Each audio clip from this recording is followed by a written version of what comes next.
যদি ১ বছর জেলও খাটতে হয় তাও খাটতে রাজি আছি, সমস্যা নেই। আমি কখনো আর লাইফে ব্যাক করব না। কিছুতে কিছু হইলে খোঁটা দেয়, এটা হচ্ছে ওর প্রথম ফল্ট। সেকেন্ড ফল্ট হচ্ছে ও আমাকে নিয়ে এত ছোট করে কথা বলে। অভিমান একটা জিনিস আর ছেড়ে চলে যাওয়া আরেকটা জিনিস। সো আমি ওরা ছেড়ে চলে আসছি। ও অনেক ভালো মানুষ, জীবনে অনেক ভালো কিছু করছে, অ্যান্ড এই জন্য আমার মতন খারাপ মানুষ ওর জীবন থেকে সরে গেছে। আর আমি কখনো আর লাইফে ব্যাক করব না। ও ওর মতো থাকবে, আমি আমার মতো। এটাই আমার ফাইনাল ডিসিশন। সে তাতে যদি একটু কষ্ট হয়, ওই কষ্টে মানায় নিব।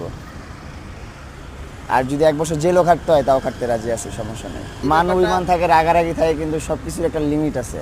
যখন একটা জিনিস আপনার বারবার দেখতে দেখতে আপনি অভ্যস্ত হয়ে যাবেন, তখন আর নিতে পারবেন না ওই জিনিসটা। অনেক বেশি হয়ে গেছে একটা জিনিস। একটা কথা অনেক মানুষের মায়ের চেয়ে কিন্তু কথার কষ্টটা অনেক বেশি।